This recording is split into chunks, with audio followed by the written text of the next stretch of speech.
Hey everybody, how's it going? My name is Clayton Truitt, and I viewed a webinar from Marcy Milius on creating modern learning spaces. I've got some takeaways that I had from the webinar and some additional resources so that if this is something that interests you, you can use those resources and apply this to your own professional setting.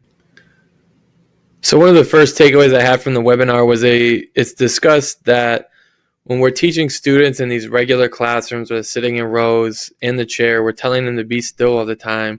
We're really teaching them and kind of forming them to a sedentary lifestyle where it's common to just sit there and think and not really move along. We're kind of really molding their brains in that way. And this classroom setup was originated to really put attention on the teacher and give the teacher the power of the room. By just kind of the way that the furniture is arranged, students have to sit there and have to kind of give their attention to the teacher. But as we know, education has been rapidly changing, and that's just not the way that classrooms operate these days. Classrooms today operate on collaboration and project-based learning, inquiry-based learning, these things that where students need to move around and work together and discover.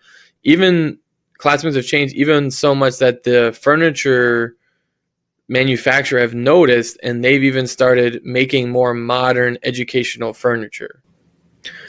Now I'm going to move into some ways that you can modernize your learning environment. The first one, I thought this was really important from the webinar. They talked about analyzing your space. What materials, resources do you have that you do not use? And I know as educators, probably all of us are guilty of hoarding some type of unnecessary tool or resource or book. A great example that comes to my mind is a media center. It's such a huge space. There's so many materials, but we all know that sometimes all those materials don't get used on a regular basis or at all. So this is an area that could really benefit from almost a purge or a cleanse of all these resources that just build up and take up all this space, to where as educators you feel like, well, where am I going to do all of these things that we're talking about? Data really comes into play here. It helps us as educators analyze, okay, what is working, what's not working, what can I get rid of? And once you get rid of all the unnecessary materials, you're really able to open up your classroom or your learning environment and start really modernizing some things, and also just getting rid of some clutter that can affect your learning environment in a negative way as well. Another takeaway I had from the webinar was maximizing your learning space. This is critical, especially in a school building. The brick and mortar has pretty much already been set, and renovating a school is very expensive and doesn't happen often, as we are aware.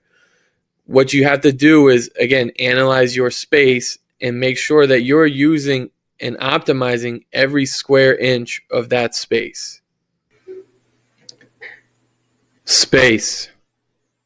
So you're going to have to, as an educator, get creative and really analyze your space to make sure you're using every square inch possible. An example that came out of the webinar was a school was using the bottom of a stairwell as like a collaboration space for students where they could go and work on assignments outside of the classroom. Another couple of examples I thought were great from the webinar, where they talked about a media center putting Lego board up on the wall and using drain pipes underneath to collect all the pieces so that students could like build and create. They also use sheet metal and put it on the wall for like a magnet board so that students can manipulate letters and shapes and different items like that. So at the end of the day, the space is there. We just have to get creative and make sure that we're using all of the space when it feels like we're just packed in like sardines in a can. A takeaway that I had from the webinar was she talked about giving you a classroom a facelift. Just a couple things that you could do to really give an immediate change to the learning space. So the first one was, a study talks about students enjoyed saturated colors. They didn't like to have to guess which color it was, or just regular colors.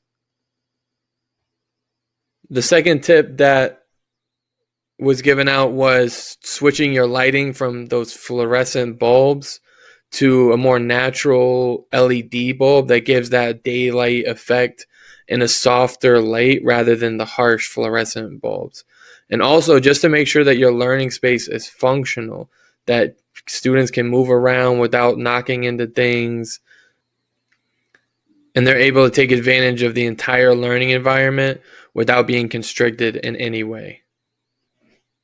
Last, Miss Milius talks about her non-negotiables when it comes to classroom furniture. I thought this was really important. The first was that everything has to have a dual purpose. 2, everything has to be flexible. It has to be able to move around the room, to have also different purposes for different situations. 3 was comfort. If it's not comfortable, students are not going to like it. And the last non-negotiable was fit. The furniture that you purchase needs to be adjustable for all different types of students and meet accessibility needs for all students as well. So she recommends not buying any type of furniture that is not adjustable. If a student is taller, shorter, is in a wheelchair, for example, they need to be able to utilize the furniture in the way that it was meant to be utilized. My reflection of the webinar was that it was great. It was really informative. They provided tons of data and research along with their information that they were talking about. The pacing was great. It was easy to follow. And it really was just a great watch for anybody that's trying to modernize their learning space. They brought a ton of great visuals to help drive their points home. And I thought they did a great job of compacting a ton of information and visuals and data into a really well paced and oriented hour-long webinar. So that was really easy to kind of follow, take notes without watching a webinar for 3-4 hours. So the resource that I'm providing was provided by Ms. Milius from the webinar. It's a website that's created by Ergotron, the same company that these women were partnered with. The website houses all kinds of useful information about how to be active in your learning environment, some plans and strategies that you can use to modernize a space. And it also has a blog where you can ask questions and collaborate.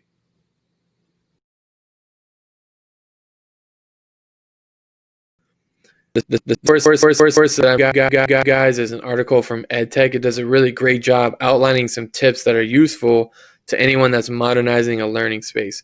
These tips can be utilized as a guide to take on the task of giving your learning space a facelift. One of the best tips that I saw in the article was don't be afraid to fail at first. As somebody that's modernized my personal learning space already, it definitely is trial and error. So please don't be afraid to try out something new, innovative, and then it fails and you're afraid to try again. This is part of the process. It's going to happen. You just have to keep moving and keep working to find what works for your learning space. For the final resource that I added, I included this video. I think it is an amazing resource for anybody that's out there advocating for change. It does a great job. It highlights 3 different classrooms, and they're all in various stages of modernization. The first one is old school. Desks are in rows, teachers at the front, lecture-style classroom. The second classroom is taught by somebody who's trying to get there. They are using modern teaching techniques, utilizing collaboration, but the furniture just doesn't match the teaching style. It's crowded. Students, teachers are tripping over bags, things like that. It's just not functional. Like we talked about earlier, it's got to be functional. The final classroom, though, is perfect. It's got modern furniture. Collaborative skills are being used. There's discovery learning going on. The desks are rolling around. Students are making groups. They're doing a really great job of utilizing a modern classroom. I think this video is great for anybody that's advocating for change in their school. If you're trying to show somebody the benefits of modernizing a classroom, it's excellent. what makes it even more powerful is that it's coming from a student's perspective.